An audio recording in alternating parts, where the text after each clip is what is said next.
Have you ever wondered what Amsterdam is all about? Don't just read about the culture that has accepted cannabis. Experience it firsthand with CS Travel's Sensible Amsterdam Tour with NORML. Travel to one of Europe's most beautiful cities this January for an educational and recreational visit to a city that regulates cannabis like alcohol. CS Travel has arranged an exclusive visit for reform-minded Americans that includes a private tour of some of Amsterdam's most renowned coffee shops, educational seminars with coffee shop proprietors, local law enforcement, members of the Cannabis Retailers Association, and NORML staff.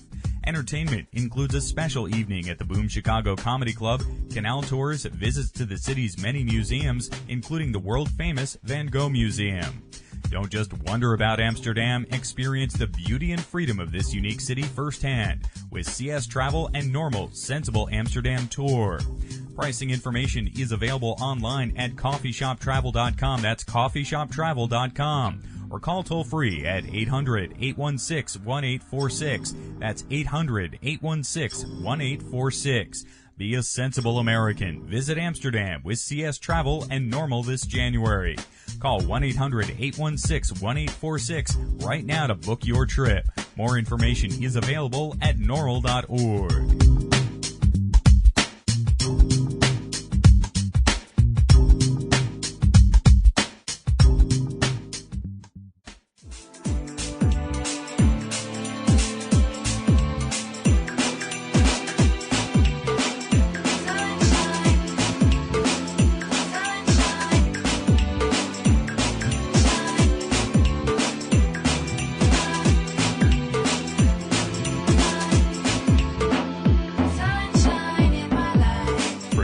And distributed by the National Organization for the Reform of Marijuana Laws in Washington, D.C. This is your daily audio stash, the growing truth about cannabis. Welcome to the most popular audio podcast regarding marijuana in all of America and all the world, featuring interviews with scientists, politicians, doctors, prohibition policy activists, regular cannabis consumers, musicians, and NORML staff and NORML's board of directors, along with music and comedy no other podcast can offer. You can always find out more about the show at our website, NORMLAudiostash.com. We're ending marijuana prohibition with education, one listener at a time.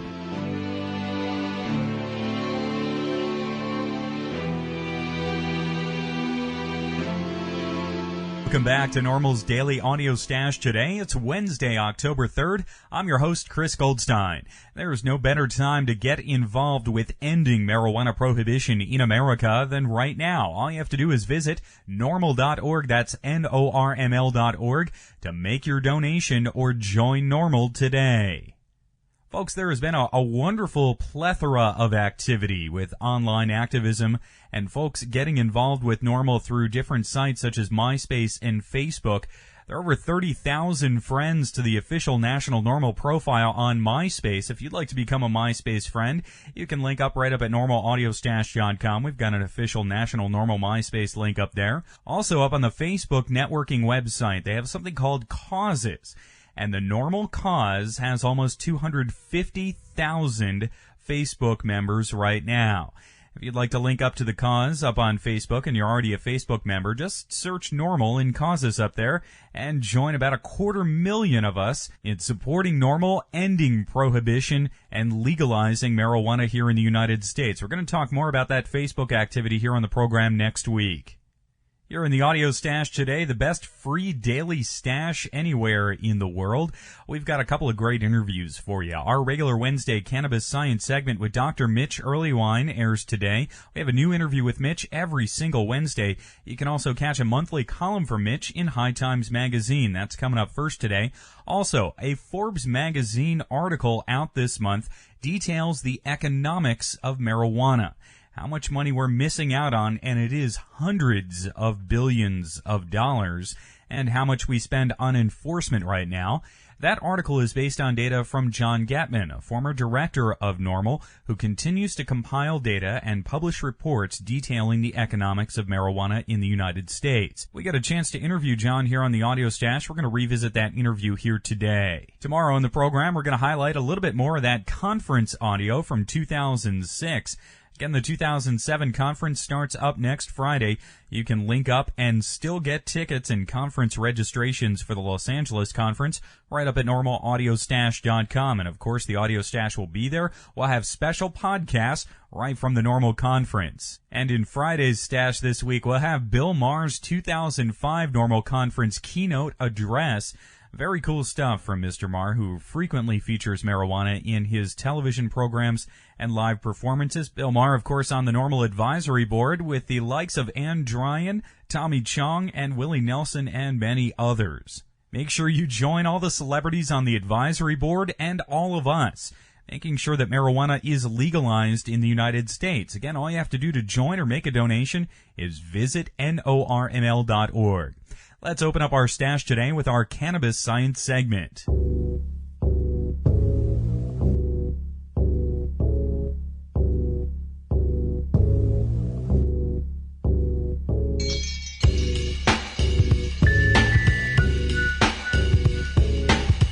Wednesday here on the Audio Stash, we get the chance to speak with Dr. Mitch Earlywine about the science of cannabis.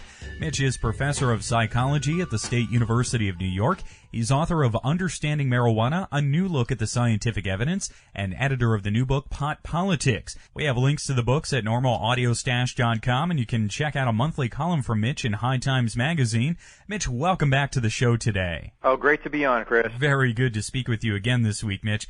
We're going to discuss a story in the NORML press release last week. It's entitled Criminal Penalties Youth Drug Prevention Programs Have Little Influence on Drug-Making Decisions. So, all these school programs like DARE seem to be playing little into people's decisions to actually experiment with or use illicit substances, including marijuana. Mitch, is that a surprise? It's curious because at least all our follow-up data from the old DARE, the DARE that was popular in 1999 through 2001, suggests that it just doesn't do the trick. And this idea of bringing police into the school and having them talk to kids and getting them to make these agreements about not using drugs, in the long-term follow-up, all the data really suggests is that they have better attitudes about police. I'm eager to get some of the new data on this DARE Plus program, which would be interesting, but I'm not optimistic, and I would much prefer parents and families take the reins on the drug prevention problems and kind of do that themselves. And that is, in fact, consistent with the results of this new study, which suggests that having the DARE program really played a very small or zero role in the decisions that these people made when they were thinking about using marijuana and other drugs. And something the report notes is that many people try marijuana out of a general curiosity about its effects, not even necessarily to experience a full-blown high. So, can some of this be attributed to natural human curiosity overall? In fact, when you look at the folks who initiate and the folks who don't, it's generally a curiosity and sensation-seeking personality trait that distinguishes between them. So these are the people who also like to try new foods, who want to go visit exotic lands, who will, stand in line to ride the front car of the roller coaster. And so it wouldn't be a big surprise that they would also be willing to try something new in this domain.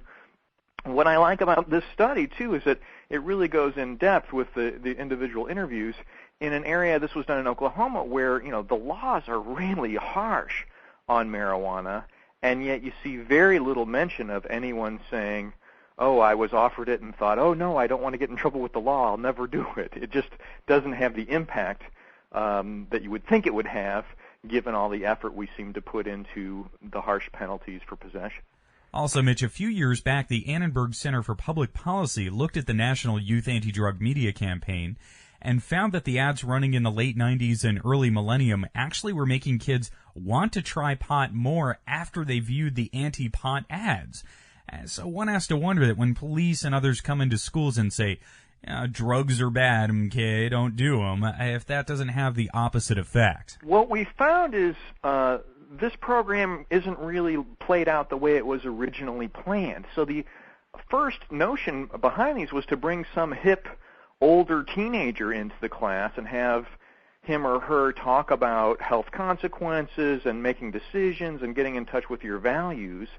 And unfortunately, it kind of took on a life of its own when law enforcement got involved. I think that this is probably a fun program for people in law enforcement, and they definitely want to feel like they're having an impact in this domain. But now that the data suggests it's just not working, it's certainly time to move on.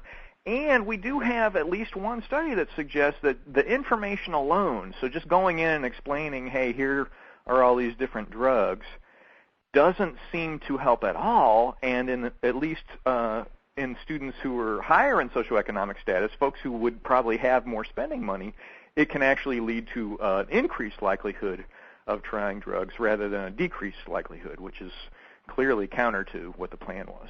That's a very interesting point you just brought up there, Mitch, about kids with more spending money might having more opportunity to try illicit substances because they can afford them. But many of these anti-drug programs focus on lower-income communities. Is that kind of a misnomer then? It's curious because the things that are the high risk for kids at least getting into problematic drug use include having spending money, mentioning a lot of stress and anxiety, and then boredom. And you can imagine how certainly boredom, stress, and anxiety would be particularly big issues in folks who are living in the inner city. They don't have a lot of parks that they can run to play to. You know, the boys' clubs aren't what they used to be. Some of these programs that were really helpful for keeping folks occupied and teaching them good leisure skills have really taken a dive in the last decade. And so that would certainly be an issue.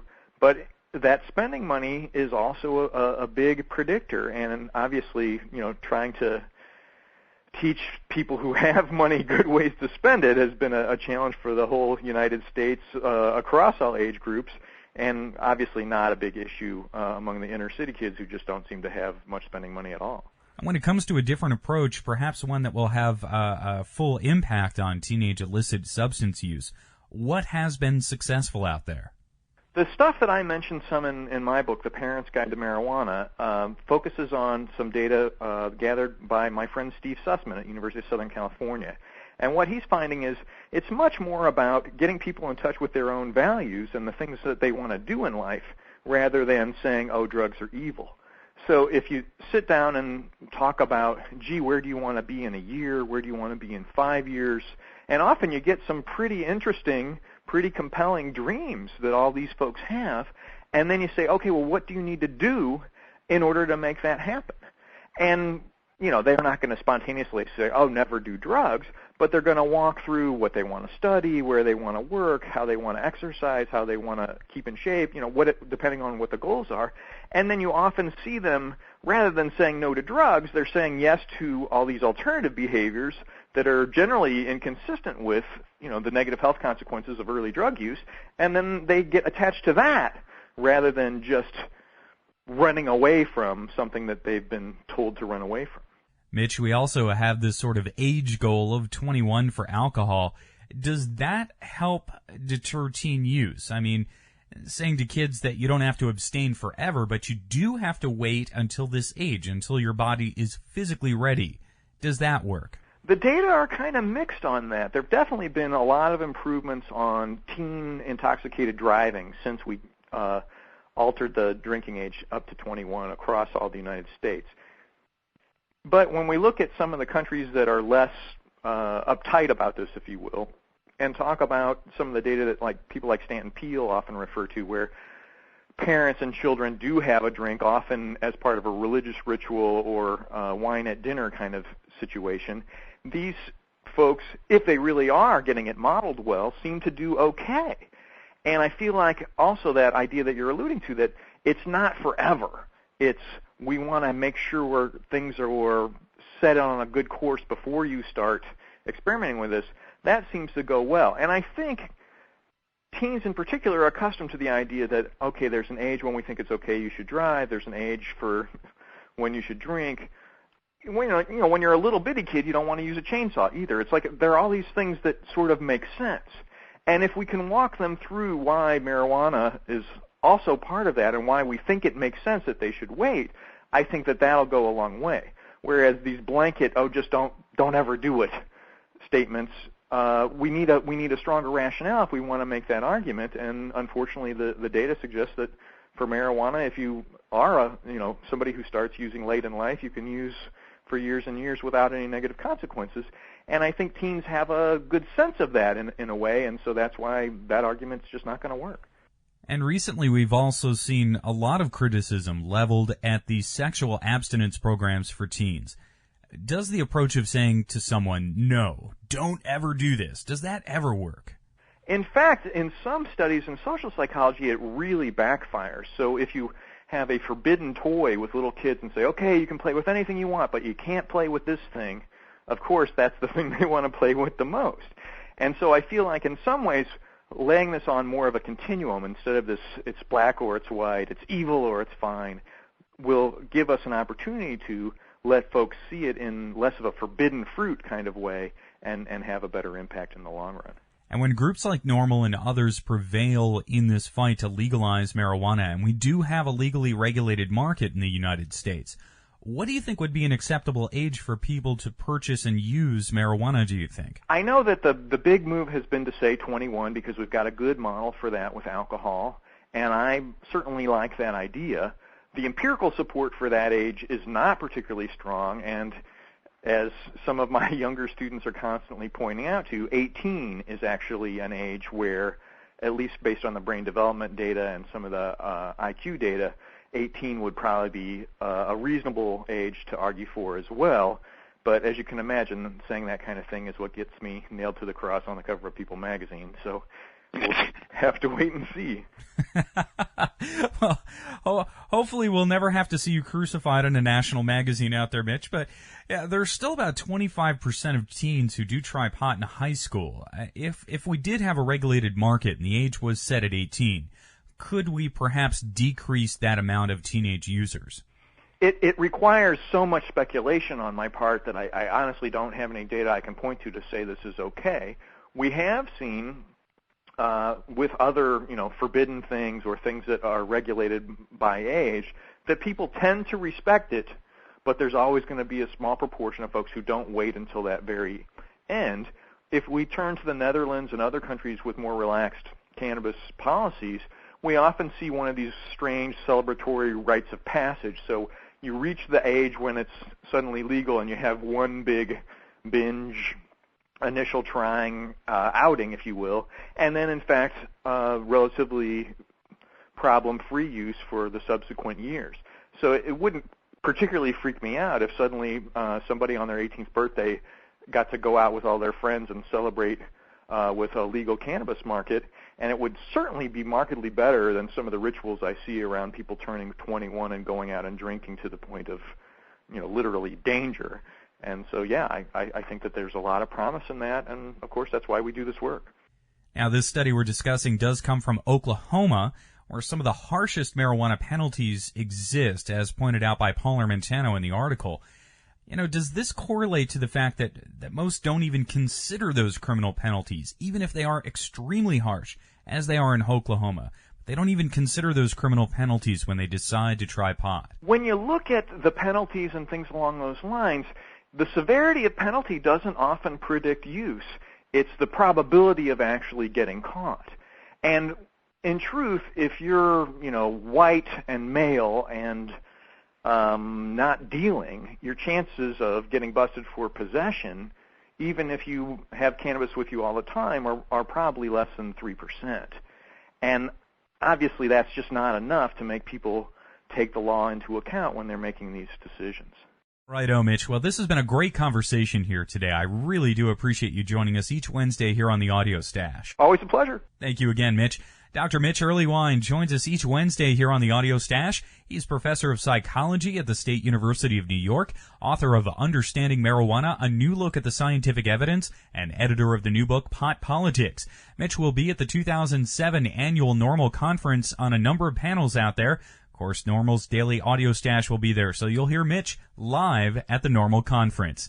Stay tuned. Coming up next is our interview with policy expert John Getman about the economics of marijuana in America. John is really recognized as the expert on this case, and he was cited in recent articles in Forbes magazine. That's coming up next.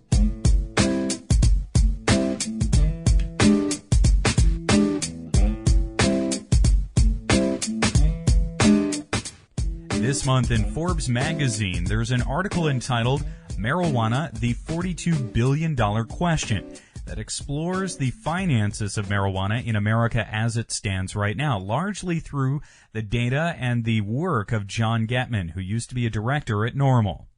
John has published extensively on the topic of the marijuana economy in the United States, how much we're losing out on by not having a regulated market, and how much we're spending right now on enforcement.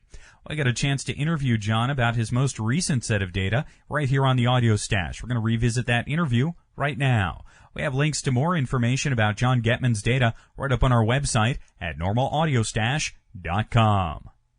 John, this report highlighting marijuana as the biggest U.S. cash crop is getting a lot of attention around the world. First, tell us how you came to this conclusion and what data you used to get there. Well, it's actually based on U.S. government reports that estimate that American marijuana farmers produce 22 million pounds of marijuana annually. That's 10,000 metric tons. And that estimate has been circulating in government reports now for a couple of years.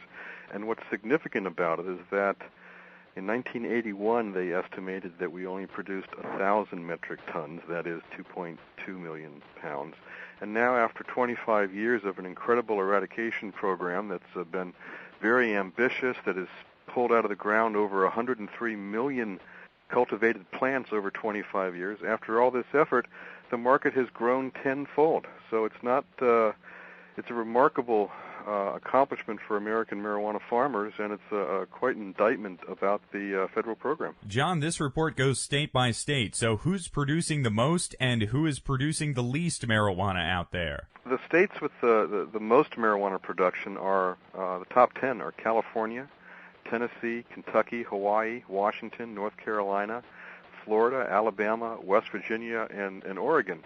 The least producing states are actually some of the smaller states and some of the more northern states where there's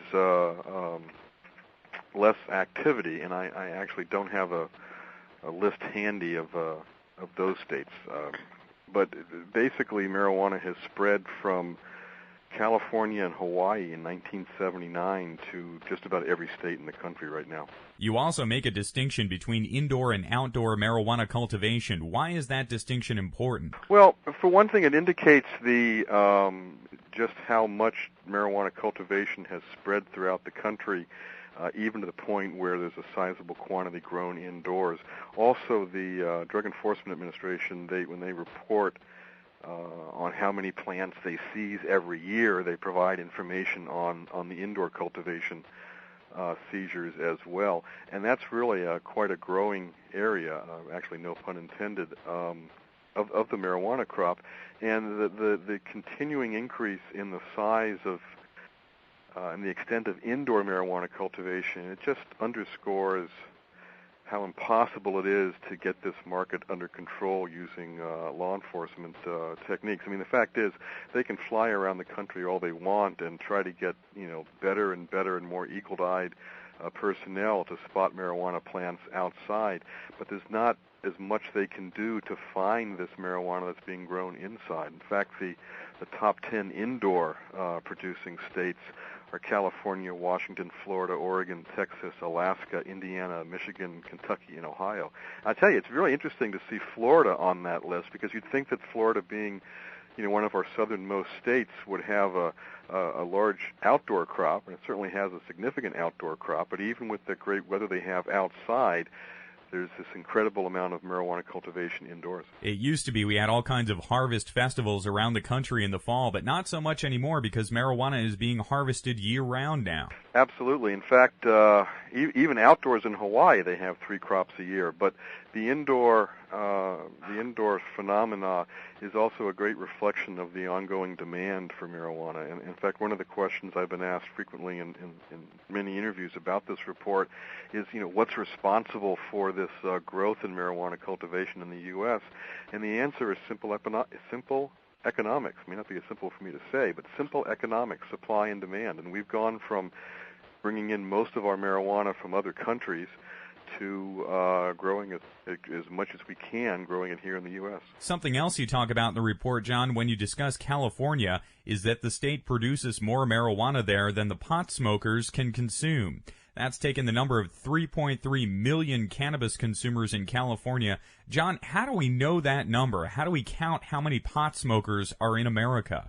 Well, the federal government goes around asking people, and surprisingly, people tend to tell the truth in many surveys. There's an annual survey done in the United States called the National Survey on Drug Use and Health, and it's been asking people about drug use and related issues now for a good 20, 25 years. They used to do it every 3 or 4 years, and then they started doing it every year as drug policy got to be a more important policy issue in this country.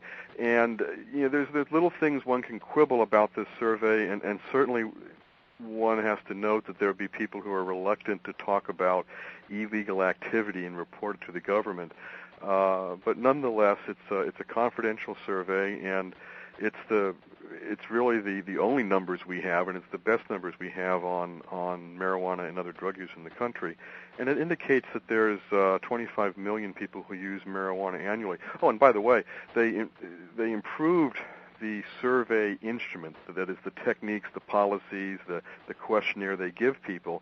They improved this in 2002 and discovered another 5 million annual marijuana smokers they didn't know about the year before, mainly because people weren't completing the entire survey, and they started paying people to complete the whole survey. It's a big, big survey. And they got better data. So they get this information from there, and one of the reasons that we suspect that California exports a lot of marijuana is that we take California has, I think, 13% of the annual marijuana uses in the country, but it's responsible for some 38% of all the marijuana production in the country. So just using that disparity in those two figures, there's 9 states that appear to be growing marijuana and exporting it to other states, and those states are Hawaii, Tennessee, Kentucky, California, West Virginia, Arkansas, Alabama, Washington, and even Alaska, though in Alaska the ratio is a lot more similar than it is in other states. It just barely include Alaska on that list. John, this report is stating that pot is the biggest cash crop in the U.S., so how does it compare to the other traditional agricultural crops? We have a lot of politics and policy that goes into our farming industry, so what are the other largest cash crops, and how do they compare to marijuana?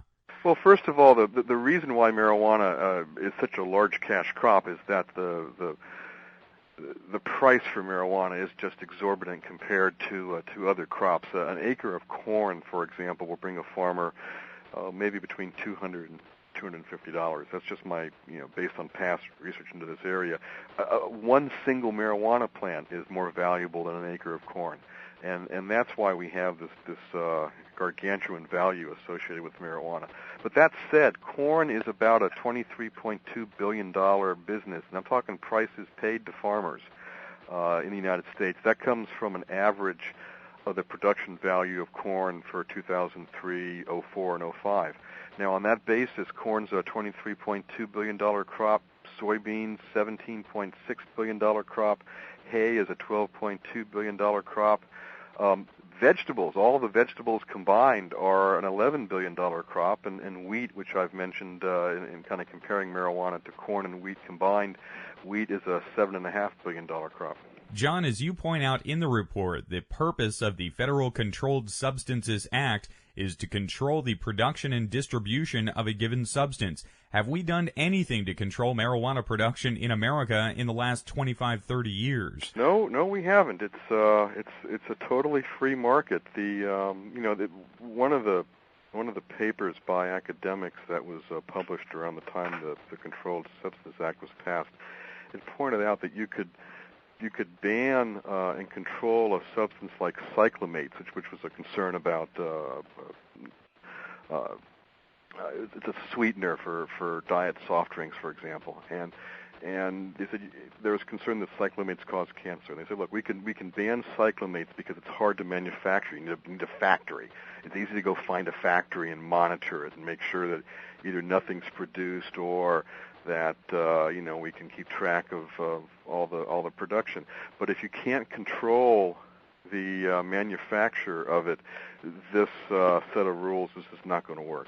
And that's what's happened with marijuana. There's just no way to control the production because it has diffused, it has spread out to so many places, and that's the history of the of marijuana cultivation. And by the way, I just want to point out, since I brought up cyclamates and cancer, remember paraquat. In the late 1970s, the U.S. government was spraying the herbicide paraquat in Mexico to kill marijuana plants in the field in Mexico before they could be harvested and brought to the U.S.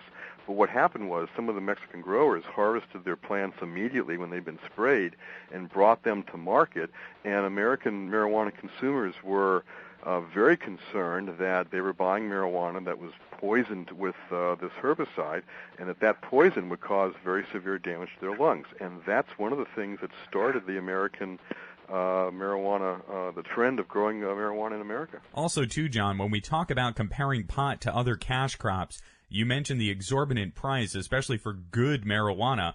But if we did drop the price through legalization, would local governments and the federal government see a significant tax revenue? Absolutely. There's a point where you tax a commodity too much and then you create another black market. I mean, let's just assume that we get rid of the black market in marijuana by making it a legal substance. There's a point where the government brings the price up so high through taxes that it kind of creates it creates a new black market. But absent that phenomena, the fact is, people who use marijuana have shown that they value it and they will pay $200-300 an ounce. One would hope that the cost of marijuana in a legal market would drop considerably, but by the way, this $35.8 billion figure I quote, that's priced to farmers, and that's only the price to farmers for domestically grown marijuana. We import anywhere from 5,000 to 10,000 metric tons of marijuana from other countries. And then when you consider the cost of what someone pays at the retail end of this, we're talking about a market that is 50, 70, 90, maybe $100 billion.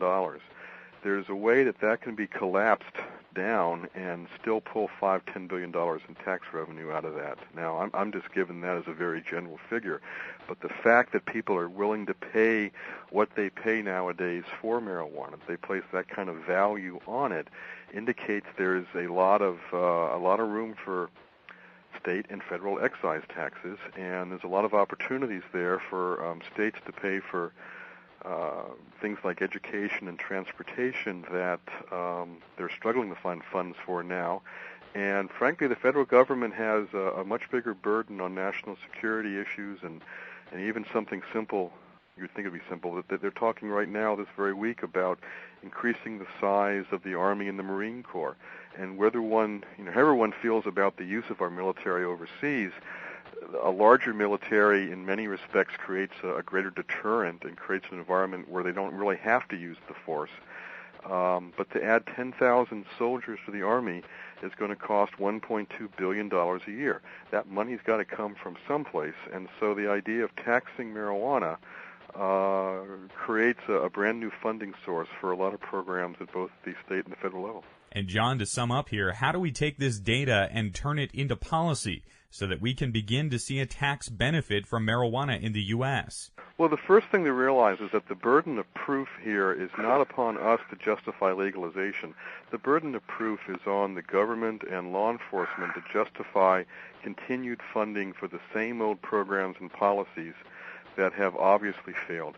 By the government's own admission, totally independent of my analysis and anyone else's, by their own admission, the marijuana market in this country has grown tenfold in 25 years. There's no way you call that a successful program. The name of the program is an eradication suppression program. Suppression means abolish by force. The goal of this program is to eliminate marijuana cultivation. In fact, trends have gone in the complete opposite direction. In the 1990s, and this is covered in another report that NORML published on arrests that I did for them a couple of years ago, marijuana arrests doubled in the 1990s with no appreciable impact on marijuana use. So the fact is the marijuana phenomena is completely uncontrolled and unregulated and is not doing anything to meet its own objectives, which is controlling marijuana use. And I think the most important objective that I think every American agrees on and actually has some support for is to eliminate, or more realistically, reduce access for teenagers to marijuana. And this report, I think, crystallizes the issue that we're not making any progress. We have no control over this market. And I'll tell you what that means when it comes to teenage marijuana use. I don't think a lot of teenagers are out there growing marijuana. I don't think they're growing the kind of marijuana that is causing these types of growth in the market. But teenagers are selling marijuana. And one of the stats that was published in the NORML arrest report, there's a nice table in there about this.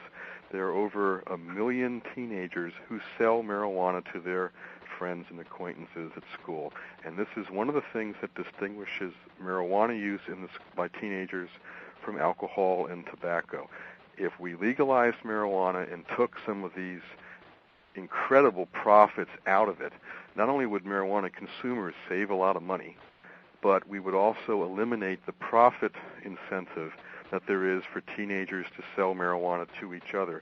And frankly, if we want to have better progress in our education and prevention programs to discourage teenage drug abuse, if we cut down on the availability of marijuana by simply eliminating these 1 million teenage drug sellers per year, I think we can make a lot of progress. And that's something I think that will appeal to all adults, no matter what they think about adult marijuana use. John Getman is the author of the new report, Marijuana Production in the United States, 2006. John, thank you so much for joining us here today. My pleasure, anytime. You can read the full report with the link we have at normalaudiostash.com.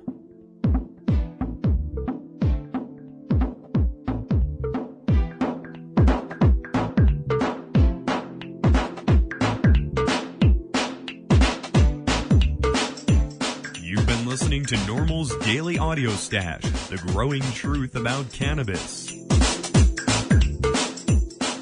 Make sure you visit our website at normalaudiostash.com. That's NORMLAUDIOSTASH.com for more information about every day's show. I'm your host, Chris Goldstein. Thanks for listening today. See you at 4:20 tomorrow.